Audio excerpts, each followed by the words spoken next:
Today, again, we are going to share another inspirational story because I have had this patient gikan sad sa Mindanao.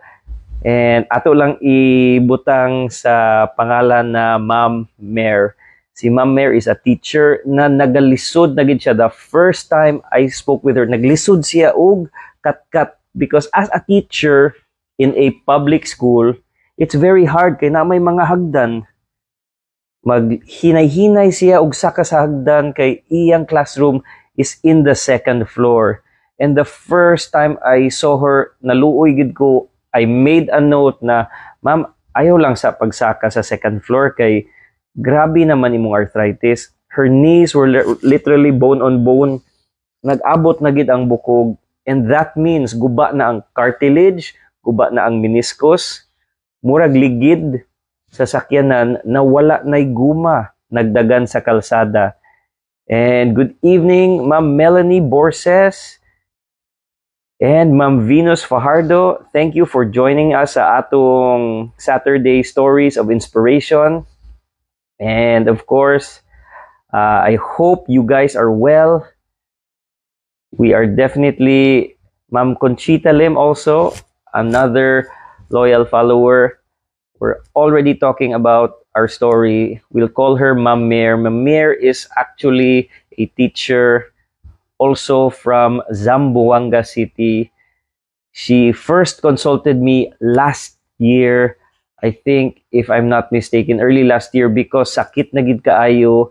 She's seen so many doctors and her case was very special because since 2008, she had a infection in her knee. Naguba yung tuhod because of that tiny bacteria or infection.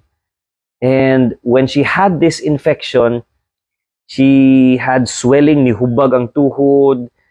Wa man siya kibaw. They already thought it was a cancer, it was a tumor. Kaya nidako man ang tuhod.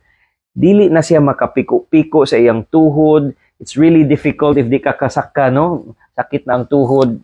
And again, she was seen by an internist who treated her for what is called kanang TB or tuberculosis sa dili sa lungs pero sa tuhod. Kay if you did not know, we have mga posts about TB arthritis.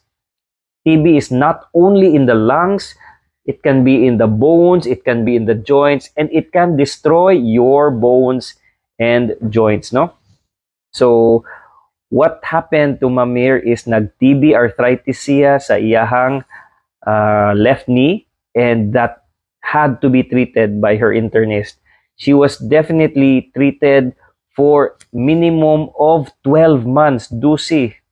So that's a long period for treating an infection, but that is the normal treatment period. Kung na kay TB arthritis, it's not 2 months, but it's 12 months, dusi.